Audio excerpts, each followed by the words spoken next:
In today's video, I'm going to teach you how to view the opening balance in Zoho Books. Understanding opening balances is really important, especially if you're moving from another accounting system or reconciling your starting figures. In this walkthrough, I'll show you exactly where to go and what to click, so you can quickly see the opening balance for any customer in your Zoho Books account.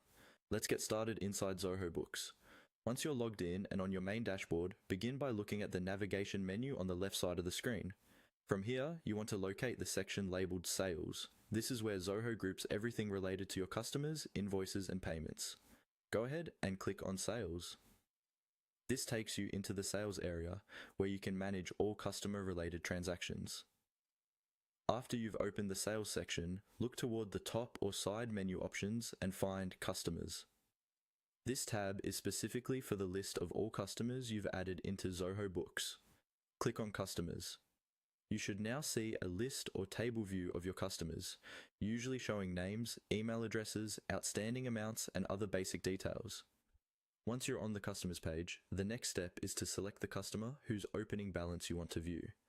You can scroll through the list, use the search bar to type the customer's name, or apply filters if you have a lot of records. When you've located the right customer, click directly on their name.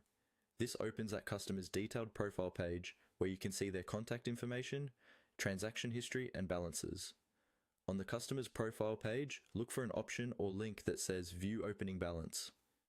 The exact placement can vary slightly depending on your screen size or layout, but it's usually near the balance summary or within the customer's overview section. Once you find it, click on View Opening Balance.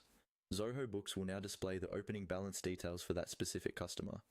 This typically shows the amount that was carried over when you first set up your books or when you imported data from another system. It's a useful reference if you're checking historical data, confirming that your starting balances are correct, or troubleshooting any discrepancies in customer statements. That's all you need to do. By following these steps, you can quickly navigate from the main dashboard to the exact opening balance